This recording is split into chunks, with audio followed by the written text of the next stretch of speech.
Welcome to the Rebel Movement podcast, where four established entrepreneurs give you the tools and resources to build your business your way. Today, you're with me, Gráinne O'Malley. And today, I want to tell you the 4 words that are going to help you to make more sales in your business in ways that feel really aligned to you and that speak directly to your ideal clients. Those 4 words are attention, interest, desire, and action, also known as IDA. So if you've never heard of the IDA model before, this is going to be a little bit mind-blowing for you, because this is something that I use all of the time in my business to help me to map out my messaging, to help me to map out my visibility strategies, my sales strategies. And it's something that I take all of my clients through when we're doing the same thing for their business. It's also something that just came up in the Rebel Movement membership, which is why I wanted to do this podcast episode, because I want everybody to know about this. It just simplifies how to figure out how to sell more easily, how to bring new people into your world, and not just new people, but new people who are a perfect fit for what it is that you do and what it is that you are selling. So let's get into it. The IDA model, AIDA, is basically like a funnel. Okay. So if you think about it like a funnel, it's a funnel that guides people through a process from not knowing anything about you, maybe not being aware that you even exist or your business even exists, to being madly in love with what it is that you do and ready to take action to buy from you or to sign up to work with you. So the first stage in this funnel, the top of the funnel, is the attention stage. And this is where you are attracting new people into your world. This is your lead generation piece. Now, in order for you to be able to effectively attract the right kind of people into your world, you need to be super clear on who it is you want to bring into your world. And I don't just mean in vague terms like, I want to support women to have more time freedom. That doesn't tell us anything. What we want to do is get super, super specific around what your ideal client's life looks like right now, what they're struggling with, what they're aspiring to, how they're feeling right now, and where they want to be, and how what you're providing bridges that gap for them. So how it moves them from where they currently are to the transformation that they're going to experience after they have worked with you or signed up to buy one of your products or your services, whatever it might be. So if you don't know that, if you feel like there's pieces of the puzzle missing for you in terms of knowing your clients, your ideal clients on that deep level, start there. Okay, figure out, who are they? What are they striving for in life? What do they want more of? What do they want less of? How is what you do or what you're providing going to help them to get that? And if you feel like you don't know the answers to those questions, this is where you start to actually reach out to people within your network to ask them, people who fit the criteria of being someone you think will be a perfect fit for what it is that you are selling, reaching out to them and connecting with them and asking them these questions that you have to find out those missing pieces of information. And you can do this in a way that is not just you conducting market research, but is actually you starting to softly sell your services too, starting to establish authority within this area for yourself and giving these people that you invite onto these market research style calls a mini shift or transformation so they understand the power that comes from working with you. So I call these activation calls. You can call them whatever you like, but they're also a really effective strategy for not just finding out those pieces of missing information to understand your clients, your ideal clients on a deeper level, but a really good soft sales strategy to start highlighting your services to the right kind of people. So activation calls, something to consider. Who can you reach out to within your network, within groups that you're part of, at networking events, whatever it might be for you, and invite them onto an activation call where, in return for them giving you some feedback on your services or answering some questions that you have around the niche that you're working in or your ideal client, that you're going to provide them with some little mini shift or transformation. What I do and what I talk my clients through doing is actually preparing something that you can rinse and repeat so that you can tell them in advance what it is that you're going to give them on the call. So say, for example, you are a social media manager. Maybe what you're offering to them in return for them answering some of your questions and hearing a little bit more about your services and giving you some feedback on that. Remember, that's the soft selling piece, because in you asking them the questions and getting their feedback, you're also starting to show them the power of using your services for their life, because you're starting to paint a picture for them of what it would feel like to work with you in this capacity. So in return for that, maybe you offer them a mini audit of their social media profiles or of their Instagram page, for example. And that's something that you can have prepped in terms of the structure of it. And it's something that's easy to rinse and repeat for you. So it's not a huge piece of work to do. And it's a great way of connecting with ideal clients. Okay, so that's before we even get into the IDA model. That's my caveat to you. If you don't understand your ideal client deeply, start there. Now, when we start to look at the IDA model, when we're looking at the attention stage, as I say to you, this is the top part of your funnel. This is the biggest part of your funnel. This is where you want to be reaching out and connecting with people who know nothing about you yet, and bringing them into your world so that you can start to nurture them through the process of going from not knowing anything about you to being ready to buy from you. In the attention stage, it's pretty self-explanatory. You want to be grabbing people's attention.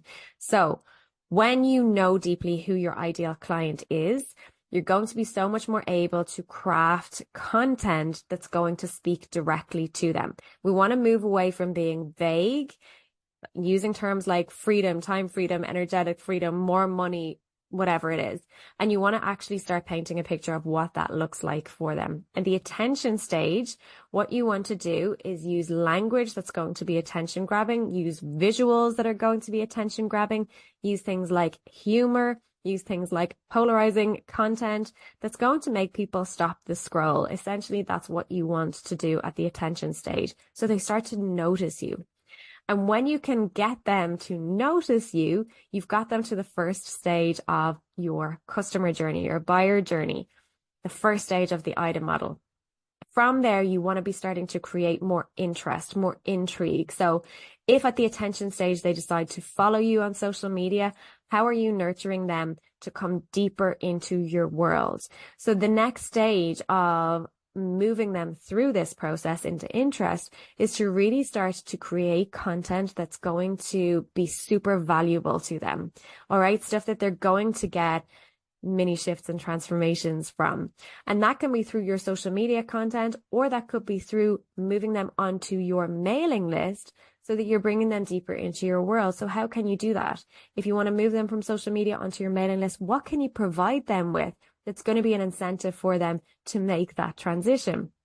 And usually it's in the form of some kind of free resource that you can offer them that speaks directly to something that they want in their life, or something they want to simplify, something they want to streamline.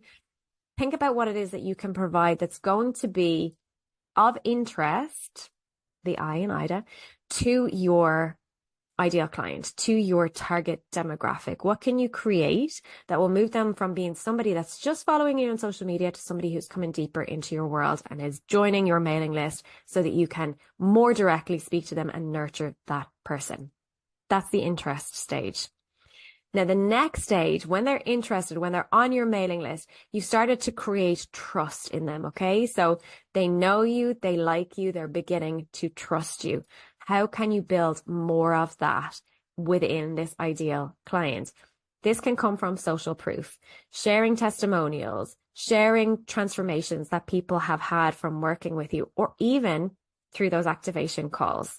So you can invite people onto those activation calls with you so that they get a real sense of who you are and what you're about, and you're giving them free value. There is no risk to them. They're coming on, they're having a conversation with you, you're talking them through your services, and then you're giving them some sort of little mini win at the end. Okay, so what can you do that's relevant to your business, that's relevant to your services that you're promoting, and that's relevant to what your ideal client is looking for in their life, as specific as you can here, to really generate that, moving them from being interested to generate desire around what it is that you're providing, because that's the third stage of the item model, is desire.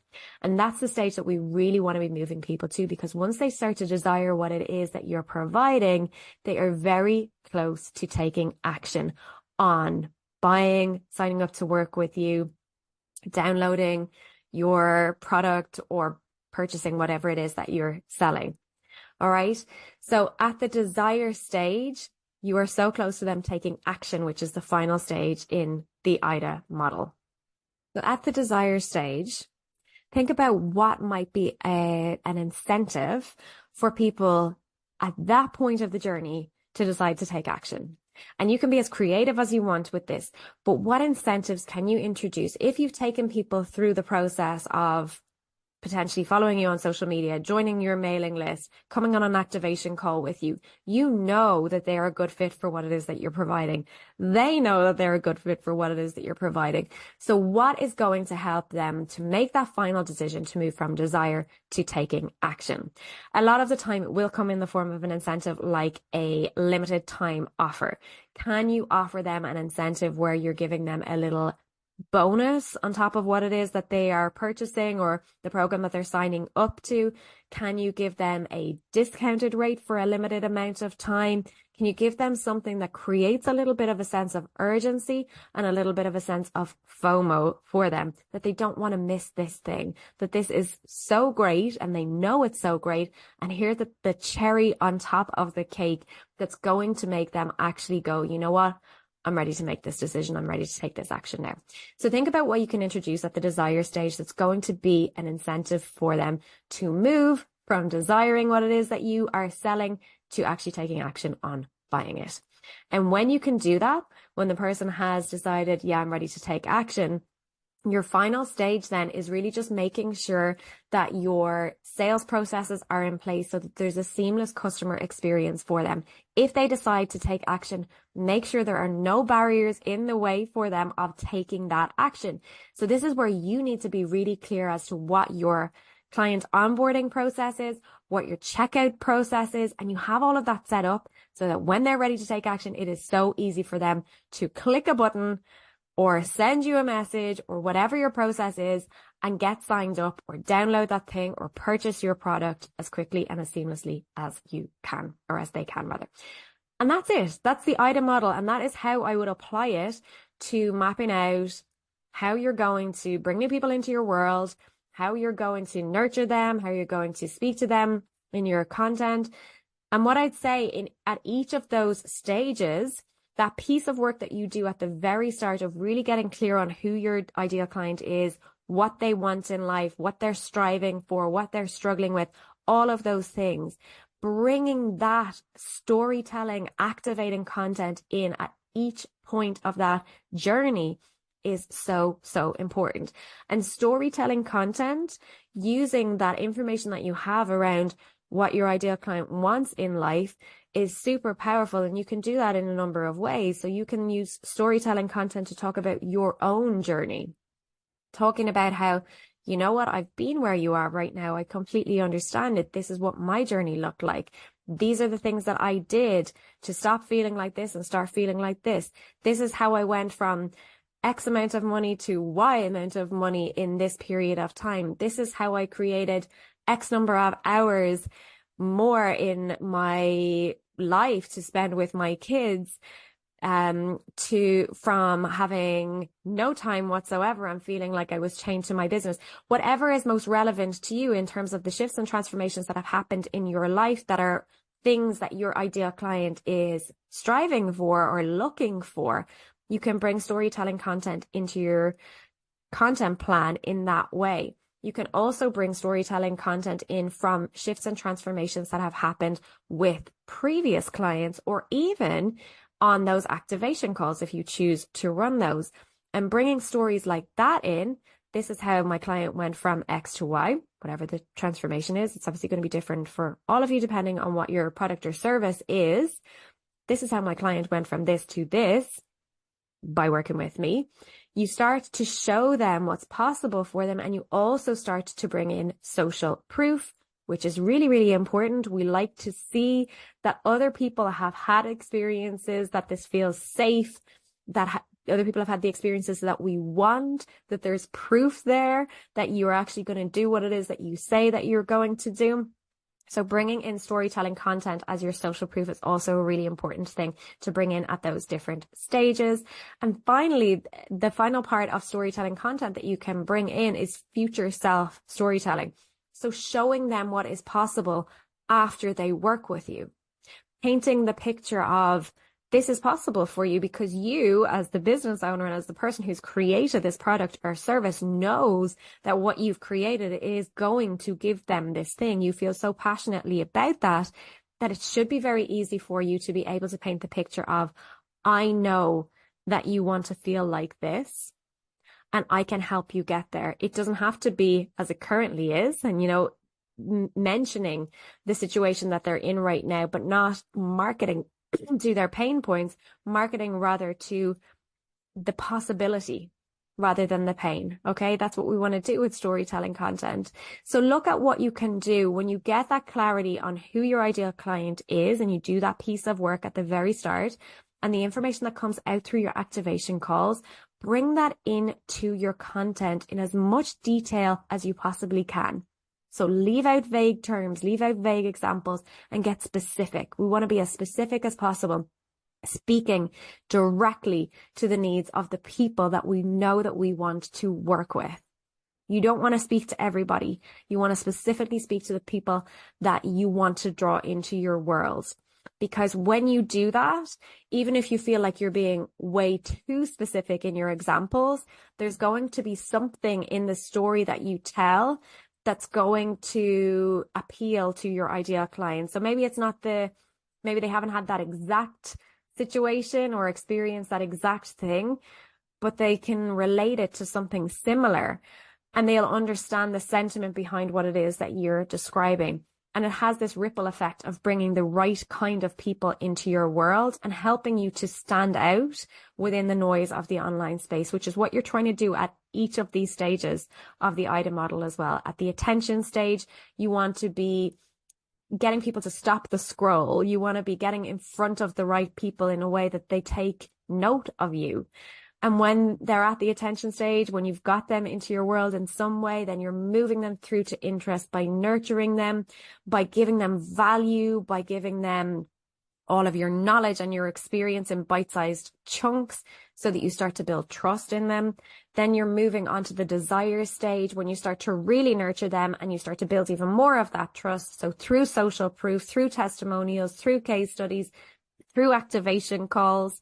And at the action stage, it's call to actions with incentives, with time limited bonuses, with discounted rates, with whatever it is that you want to bring in as an incentive to them to actually take action, and making sure that your sales processes are in place so that that process for them is seamless and there's nothing that's going to block their way of taking that action.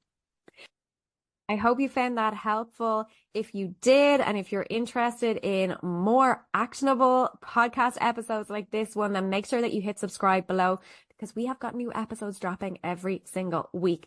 These episodes are going to blend human design, feminine energetics, community building, nervous system regulation, marketing, messaging, you name it, it is in this podcast.